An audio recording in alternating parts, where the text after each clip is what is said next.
Antes de empezar, si en algún momento de este vídeo sientes que lo que digo va en contra de la inclusión de algún colectivo o que soy insensible ante las injusticias, quiero que vuelvas a este punto del vídeo en el que dejo clara mi postura. Sí, hace falta inclusividad de raza, género, creencias, ideologías y sexualidad en los personajes de ficción. ¿Todo el mundo lo entiende? Bien. Lo digo por si tienes ganas de discutir o de polemizar, de verdad, quédate con esto. Esto es lo único que quiero que saques del vídeo. Ahora sigamos. Bien, personajes de ficción. ¿Dónde está el problema? Si nos retrasamos unas cuantas décadas a los inicios del cine como industria, vemos el nacimiento del infame whitewashing, o blanqueamiento fílmico. Una práctica en la que, si llevas años viviendo bajo una piedra y hace falta explicártela, implicaba que actores blancos interpretasen papeles de otras razas, en lo que comúnmente se denominó blackface o yellowface. En principio, según parece, a las personas de estas razas no les parecía mal, pero durante la época de los 60 la cosa se salió bastante de madre. Se pueden buscar dos causas a esto. La primera y más obvia, la cual considero absurda, racismo. Simple y llanamente. Es estúpido pero sucedía. La América de principios de los 60 aún se las tendría que ver con los movimientos de lucha social para remediar eso que surgirían en los años posteriores. Pero había otro factor más importante que la raza, uno que sigue y seguirá presente en nuestros días y en todas las decisiones que se toman. Obviamente, el dinero. El cine es un negocio, y uno muy caro, especialmente en sus inicios, donde no todo el mundo llevaba una cámara HD en el bolsillo. Las películas requerían una gran inversión y necesitaban ser lo más rentables posibles, y de ahí nace el llamado Star System, un sistema de casting y publicidad que se basaba en contratar actores y actrices conocidos y que vendiesen entradas. La sensibilidad del espectador de hoy en día ha cambiado y estamos más dispuestos y abiertos que antes a ver rostros desconocidos en pantalla, pero antiguamente no se podía competir contra una estrella de Hollywood. Y sí, se llegaba a contratar actores muy lucrativos incluso a costa de mostrar estereotipos raciales en pantalla. ¿Os sorprende que un productor haga esto? Porque a mí no. ¿Os parece una excusa muy pillada por los pelos? Si es así, mirad lo que pasó el año que salió Salvar al Soldado Ryan. Una película que debería haber ganado el Oscar lo perdió frente a otra que, admitámoslo, no es que sea mala, pero no es ni de cerca lo que es Salvar al Soldado Ryan. ¿Cómo? Porque su productor se aseguró de que sus estrellas saliesen en todos lados, que estuvieran en todos los shows, ganó un Oscar en base a la publicidad, y eso hace vender más entradas. En eso se basa el Star System, en rostros reconocibles. Por eso saben que pueden manufacturar estrellas si así lo desean, porque no hay más que bombardear al público con su imagen, y eso es una inversión que da mucha pasta.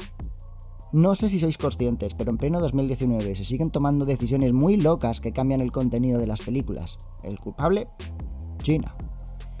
China impone regulaciones muy fuertes a la cultura extranjera, venga de donde venga, y solo un puñado de películas extranjeras consiguen llegar a los cines chinos tras pasar una durísima censura. ¿Cuáles? Aquellas que muestren a actores chinos que hablen bien de China, que muestren el profesionalismo del ejército chino, ganas puntos si lo sacas salvando a los estadounidenses, y un largo etcétera que hace que las películas pierdan sentido a fin de sacar lo guay que es China. ¿Por qué? Porque a la gente que hace tus películas o tus videojuegos les importa una mierda si tu protagonista es blanco, negro o de cualquier otro color, porque el único color que les importa es el verde. Hoy en día estamos siendo testigos de un boom de obras en videojuegos, cómics y películas que tienen inclusividad racial, de género o de sexualidad. Tanto es así que se está cambiando algunas obras o adaptaciones solo con ese fin. O directamente es lo único que anuncian o dicen de ellas. Un ejemplo. Cuando anunciaron el remake / secuela de Buffy Cazavampiros, los fans querían saber quién sería la nueva cazadora, a qué peligro se enfrentaría, seguirían los eventos ocurridos en el cómic siendo canon. Respuestas obtenías las dos veces que surgieron noticias del tema. El casting de Buffy va a ser un elenco mucho más diverso e inclusivo. Y recuerdo que hablamos de una serie de los 90 en la que una de sus protagonistas principales era abiertamente homosexual y a todos nos parecía genial, y nadie hacía un mundo del tema. Me parece genial. Un casting más inclusivo siempre es una buena noticia, pero es que ya lo tenía. Protagonista femenina, personajes de otras etnias importantes para la trama, personajes y relaciones vitales para la serie que eran LGBT. A esa serie precisamente nunca le faltó ese factor. Y si lo único que puedes decirme de ese proyecto es eso, es que es lo único que te importa. No es malo meter valores políticos inclusivos en tu obra, todo lo contrario, siempre que no olvides que estás haciendo arte, no política. Si lo único que valoras de una obra de ficción es su valor como instrumento social, no estás valorando que sea una buena película, entendiéndose buena película como buena o excelente en los apartados que la componen. Extrapolable también a buena serie, buen cómic o buen videojuego. No estás haciendo nada de eso, estás haciendo un panfleto, y lo peor, uno vacío. En este punto del debate es cuando sale el típico listo soltando «todo el arte es político», frase que ha perdido su sentido y se ha convertido en una falacia. Que todo el arte sea político es discutible, pero si nos basamos en ese prisma y todo el arte es político, hay que tener cuidado con que estés creando un arte político, y no política, con una fina y endeble capa de arte. De hecho, muchos de los debates que se generan en internet, con según qué estrenos o lanzamientos de juegos, entiendas aquí que estoy excluyendo de la ecuación a los auténticos racistas, machistas y demás gentuza que no pueden argumentar nada porque son opresores con todas las letras, es precisamente esto, gente atacando una mala pieza de arte o de narrativa por su arte y su narrativa. Y gente defendiendo que es una buena pieza de arte o narrativa solo porque contiene valores morales buenos e inclusivos. Y ambas cosas no son lo mismo, ni por asomo. O valoras una obra por su calidad, o la valoras por su utilidad como instrumento social. No deberían entrar ni en la misma categoría. Y el problema es que el público, y cada vez más crítica, está confundiendo ambas cosas. Una película no es mejor película porque abre de las injusticias contra un colectivo. Será buena película si cumple y supera las expectativas en los apartados, técnicas y procedimientos que hacen a una película buena cuando habla de las injusticias contra ese colectivo. Esto es una actitud que se está polarizando tanto que cada vez más se crean más obras centradas en esto y menos en hacer obras de calidad. Y se puede hacer bien, se puede hacer esto muy bien, muchos artistas lo están demostrando. El problema es que esto no se hace bien casi nunca, y aquí me gustaría nombrar a los culpables de este pequeño melodrama. Los creadores. Normalmente en estos temas suelo ver a gente alegrándose cuando una compañía anuncia bombo y platillo la inclusión racial o de género en una obra de ficción. Y lo más intrigante es que se alegran como si ellos hubieran sido los causantes, como si se pudieran colgar esa medalla. Chicos, cuando un cambio social viene de una institución y no de la ciudadanía, no es un cambio social, es una agenda política. Pero si viene de una empresa privada, no es lo uno ni lo otro, es marketing. A las compañías no les importa más que el dinero, y lo que vende juegos y entradas de cine es la inclusividad ahora. ¿Cuál es el pensamiento de empresario estándar? Algo que dé dinero dará mucho más dinero si lo metemos a lo bestia. El problema es que esto en arte o en narrativa, pues como es evidente, no funciona así. Aquí me gustaría hablar de uno de mis casos favoritos y el primero que me va a granjear más de un dislike en este vídeo. Un ejemplo de cómo centrarse en un aspecto en detrimento de todo lo demás crea obras mediocres. ¡Alto! Antes de empezar a explicarme, quiero dejar claro que no pasa nada si te gustó Cazafantasmas 3. Tu opinión es tan válida como la mía. Y no creo ostentar la verdad absoluta, intento argumentar mis pensamientos y no pretendo atacar los gustos de nadie. Si te gustó la película, perfecto, cumplió su función de entretenimiento. Y si tienes reservas sobre mis opiniones, te recuerdo lo que he dicho al principio del vídeo. Ahora.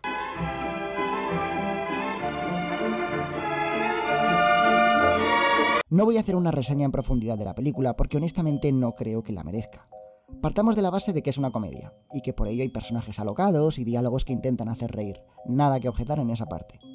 No obstante, hubieron ciertos momentos en la cinta que obviamente se ven las intenciones no de contar una historia sobre los cazafantasmas, sino sobre la metafórica lucha sobre el sexismo, que en algunas partes de la película está muy bien representado, es muy orgánico y funciona, y en otras la película es tan sutil como un accidente de tráfico y la calidad del guión roza la de un episodio de teleserie cutre y viejuna.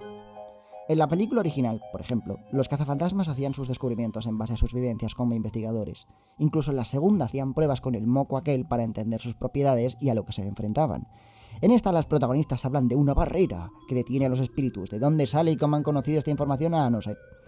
La cantan en su exposición de colegio siendo niñas. Incluso obviamente hay que dejar claro que hay que proteger la barrera, porque el espectador medio es imbécil. Pero 20 segundos después son científicas. No, ¿sabéis? Que les den. Somos científicas, más para ti. Gracias. Creemos en resultados demostrables y materiales, en eso creemos. Sí, exacto. Tus teorías se basan en una canción que te inventaste cuando tenías 10 años, no te flipes. No voy a entrar en lo vergonzoso que es que los cazafantasmas originales aparezcan solo como secundarios que no solo no aportan nada a la trama, sino que además solo sirven para hacer lo mismo que todos los personajes varones de la película, oponerse a las protagonistas porque sí, y actuar patéticamente sin ningún motivo. O sea, no es de recibo que ningún diálogo que tiene ningún personaje secundario con las protagonistas vaya a ninguna parte salvo a la oposición porque sí. Ninguno de ellos tiene razón alguna para incordiarlas. Es sencillamente mostrar polarización. Incluso por motivos cómicos, sin un motivo detrás, es sencillamente cutre. Es un guión vago. En la película original hipotecaban hasta su casa a fin de pagar los equipos, reparar y modificar el Ecto 1 y pagarlo todo, y se dedicaban a la caza de fantasmas porque estaban sin Blanca tras arriesgarlo todo. Aquí los materiales o la modificación del coche surgen de la nada porque personaje científico gracioso. O el Deus Ex Machina de jiji en realidad llevaba conveniente material radiactivo en el techo del coche que he sacado de Dios sabe dónde. O este diálogo. Detrás de esto hay millones de almas que han sido desechadas. Almas que ven el mundo tal como realmente es, una basura que necesita ser limpiada. La mayoría son tíos. Nadie está diciendo que las películas han de ser perfectas, las dos primeras de Cazafantasmas tienen agujeros igual de grandes, pero a lo que me refiero es a que el público que defiende a capa y espada la película es por el hecho de que sus protagonistas sean mujeres, y eso no hace ni mejor ni peor una obra. La película es tan condescendiente que para mí la empobrece mucho, y si quieres hacer Cazafantasmas más inclusivo, me parece genial. De hecho, ya se hizo y se puede hacer muy bien, si la inclusividad no hace que te olvides que has de crear algo de calidad. Y esto se está convirtiendo en un problema en las obras de ficción. Los creadores, intentando vender a cualquier precio, producir barato y muy rápido, tratan a las mujeres o a las minorías como personajes de segunda. ¿No te has dado cuenta? Echemos un vistazo al universo cinematográfico Marvel, algo muy de moda, en boca de todos. Los directores y guionistas del MCU están obsesionados con esto, y se dedican a darle superioridad moral a los personajes minoritarios. Son perfectos, son buenas personas, sin fallos de carácter, que cometen errores, pero sus brújulas morales son siempre perfectas y no tienen desarrollo. Se olvidan de que están contando historias de héroes queridos por todos, y se dedican, por desgracia, a hacer algo bastante mediocre. Black Panther, por ejemplo, es un personaje mucho más interesante cuando es el secundario de Civil War, porque tiene un defecto, se deja llevar por la ira, al cual al final se antepone como un ser humano. En Black Panther, la película, es sencillamente la mejor persona del mundo querido por todos, salvo por este, que es el malo. Lo cual me lleva a...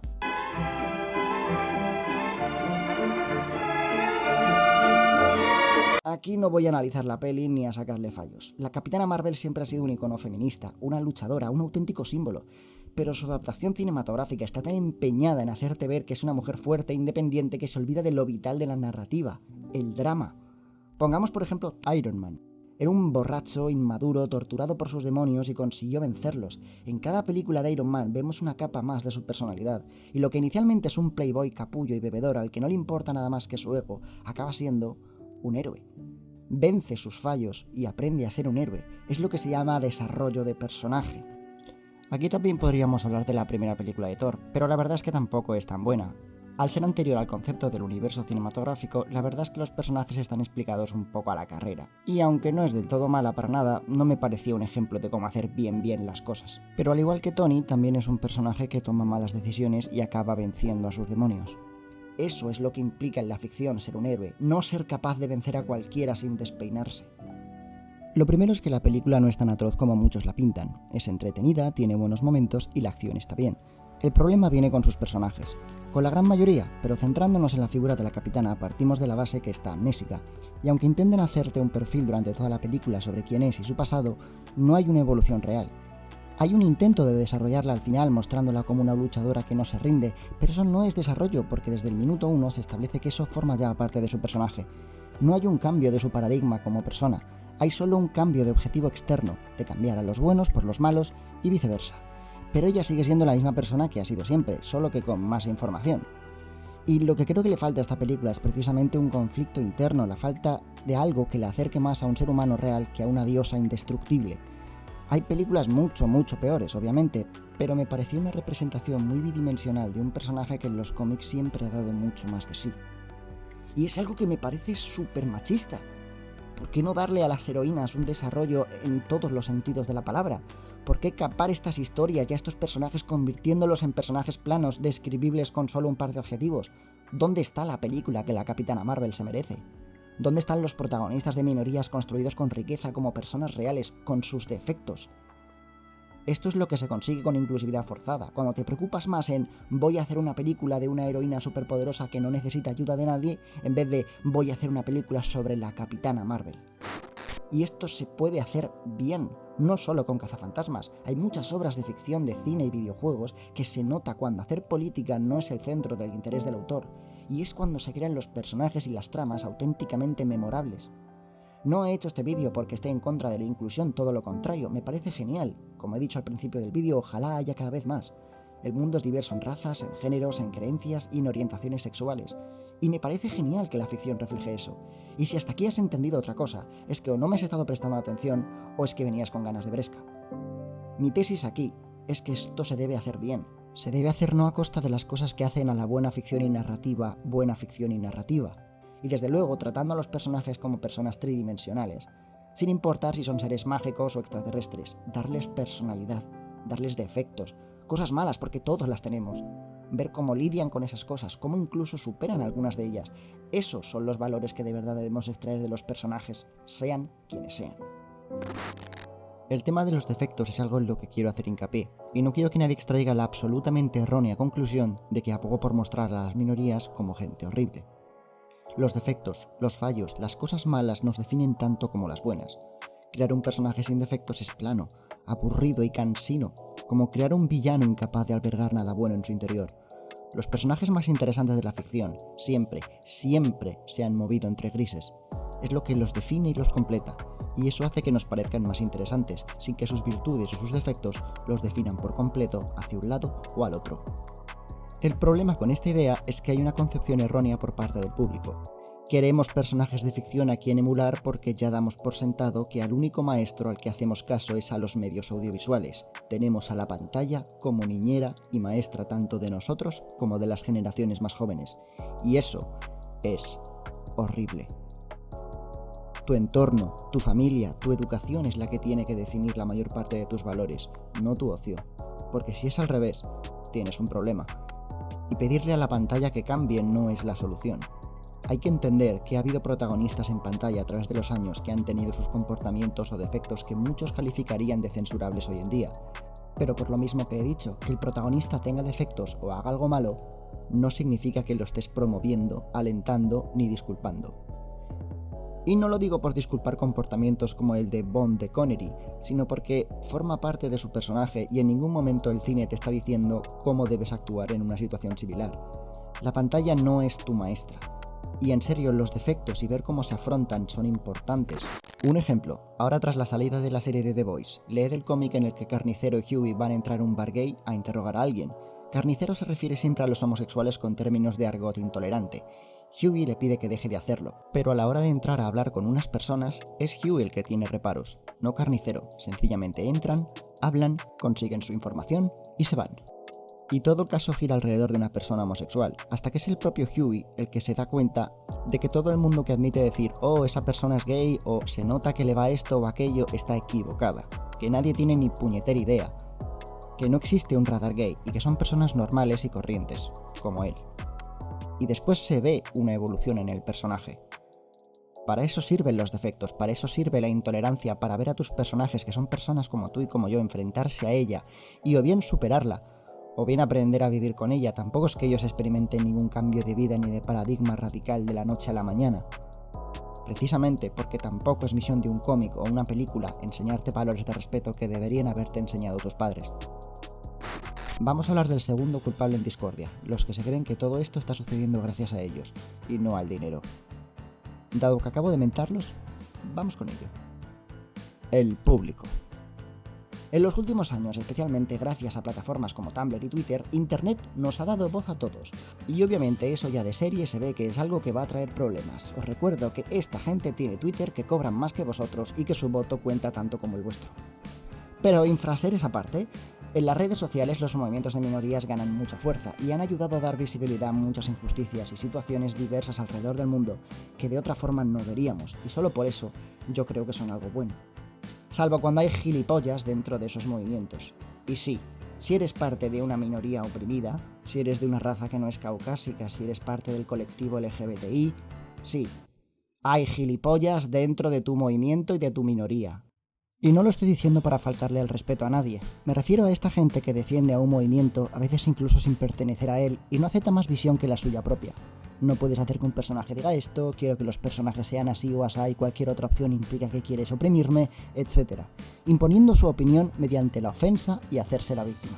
Son la misma clase de gente que, por ejemplo, llamaba a Michael Chu un mal escritor o se cabreaba mucho en Tumblr porque al señor Chu se le ocurrió relacionar románticamente a personajes inventados por él en una relación heterosexual, en lugar de con otro personaje de su misma creación, y no es lo que el público quería. Esa gente es tan imbécil como los que dejaron de jugar con Soldado 76 al revelar Blizzard que es gay. Fijaos que estoy hablando de un título competitivo de disparos en las que este tipo de cosas no importan un pimiento. Y sin embargo todo el mundo parece hacer un mundo enorme del tema. Es la misma gente que cuando un guionista de BioWare quiso mostrar un futuro diverso y se le ocurrió darle a una NPC menor una línea de misión de las tantas de Mass Effect Andrómeda, un pasado que revelaba que el personaje era una persona trans, se pusieron como locos, a malas. Aquí quiero hacer un inciso. Yo no soy una persona trans y no quisiera pecar de insensible contra la sensibilidad de ninguna persona trans que vea mi contenido. No obstante, si yo me encuentro esta interacción en un juego... Ah, Pathfinder. I hear you're to thank for a physics-defying atmosphere processor. That's me. I'm Ryder. Haley Abrams, Director of Scientific Research on EOS, and writer of papers that start what the hell weather. But, new galaxy, new world, and a really new start. Gotta keep up. How can I help you? What brought you out here to Andromeda? Back home, I was filling test tubes in some dead-end lab. People knew me as Stefan, but that was never who I was. I knew what I could do, and I knew who I wanted to do it as. Haley Abrams, Andromeda Explorer. That's me. Feels good. Feels right. Congratulations. Talk about a whole new life. Thanks. Once my fiancé is out of stasis, it will be complete. When it's time, I'm hoping Bradley will perform our wedding ceremony. Deduzco que antes tenía un nombre masculino, que no se sentía cómoda con esa identidad, que abrazó su identidad de mujer y que ahora es más feliz que nunca. Y al protagonista le parece genial. ¿Cómo puede ofender algo que obviamente se ha hecho con toda la buena intención del mundo? Entre la comunidad trans, por lo visto, no está bien visto usar el nombre antiguo o deadname, y sí, fue un intento de representación algo torpe. Como he dicho antes, las empresas piensan así, inclusividad igual a dinero, pero al menos fue un intento. Pero lo que no es de recibo es que un grupo de gente presione a una empresa de la forma que hizo, que lo único que se va a conseguir muy probablemente es que a la empresa le dé igual y a ese guionista anónimo se le caiga el pelo, o le despidan, y a lo mejor esa persona tiene una familia que mantener. Si fuera una interacción transfoba, daría toda la razón a la turba virtual con orcas y antorchas que bombardeó a BioWare con críticas, pero no tenéis ningún derecho a exigir que un artista haga lo que vosotros queréis. Esa persona quería que el mundo que estaba ayudando a escribir fuera más diverso, y aún así lo echaron por tierra. Eso es censura. Y es censura a nivel esto. Y si no sabéis qué es esto, es que obviamente hemos olvidado el pasado, y los oprimidos se convierten en los opresores. Aquí quiero clarificar, antes de que el listo de turno salte y me llame neonazi, que no me refiero a la merecidísima censura impuesta en todo el mundo a estas obras nazis antisemitas, sino a lo que los nazis hicieron cogiendo la historia de, por ejemplo, el judío Sus, que no es una historia antisemita, sino una sobre personajes avariciosos y sobre todo corruptos, incluso sin ser judíos.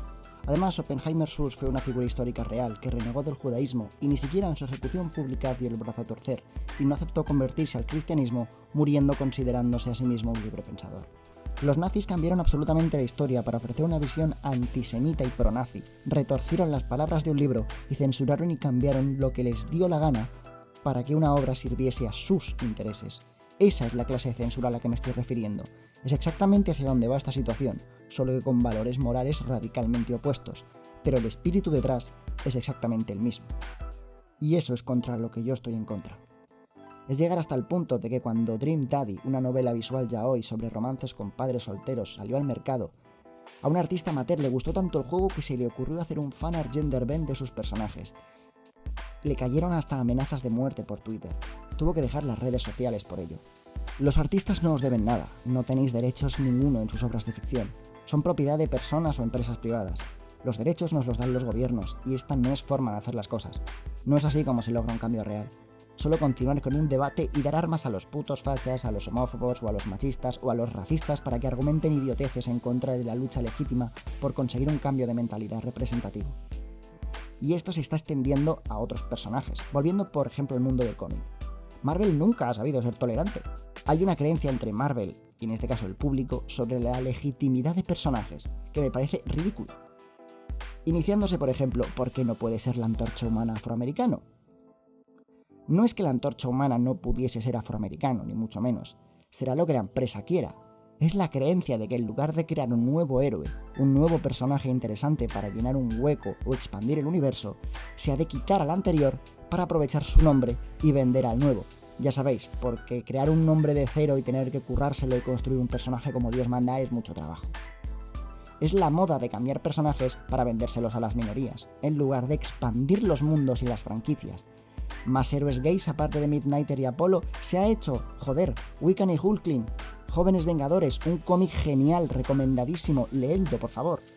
Cambiamos la raza de forma arbitraria a un héroe o nos inventamos otro aunque eso cueste más. Se ha hecho Kamala Khan, de los mejores personajes que ha hecho Marvel en los últimos años. Pero no, hay que cambiar a Bruce Banner por Amadeus Cho y hacerlo coreano. Hay que cambiar al Capi por Sam Wilson. ¿Y qué tal si inventáis nuevos personajes, contratáis artistas y guionistas decentes y le dais la legitimidad que merecen? Y ojo, digo Marvel por no decir Disney directamente, que también, pero el público es el que se cabrea con estas cosas. No parecen concebir más puestos de personaje importante en sus universos de ficción más allá de los ya establecidos. Y es algo que me resulta incomprensible. Si se crean nuevos personajes, nuevos héroes o nuevos personajes Disney, pues genial. E igual de incomprensible me resulta la gran defensa del público en estos temas de verse representado. Esa necesidad de escapismo, de sustituirte a ti mismo por personaje de ficción aleatorio. En todos los libros que he leído, en todos los juegos que he jugado, en todas las películas que he visto, fuera el protagonista hombre o mujer, de una raza o de otra, o incluso de una identidad sexual u otra, lo que creo que se debe disfrutar son las historias, los valores que transmiten. Nunca he necesitado yo verme reflejado en el protagonista, y si yo como hombre blanco heterosexual pude disfrutar, como ya hablé en mi vídeo sobre The Longest Journey, de un personaje con el que no compartía raza ni orientación sexual y me pude sumergir en su mundo, todo el mundo puede. ¿No puedo disfrutar con las novelas de Thursday Next o de Parabellum porque son protagonistas mujeres? Tener la necesidad de que el personaje sea como tú solo demuestra valores muy cerrados, demuestra una falta de empatía por otros modos de vivir, una incapacidad de ponerte en su piel. Igual es por jugar a rol muchos años, pero es algo que a mí nunca me ha costado. Pero si a ti sí, igual deberías preguntarte por qué. Esto es solo mi opinión, pero para mí esa necesidad de que el personaje sea como tú no es ni sana ni recomendable. Pero obviamente yo tengo otros valores. El mundo es muy grande.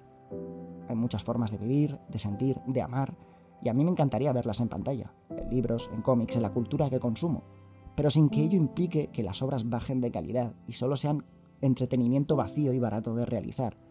Quiero que se trate estos temas como se merecen, dándoles profundidad real, rigor, normalizándolos de verdad en lugar de que tratar a las minorías o al colectivo feminista como niñitos especiales a los que hay que tratar como si fueran de porcelana y por ello hay que dejarlos bajo los focos para que sientan lo especiales que son.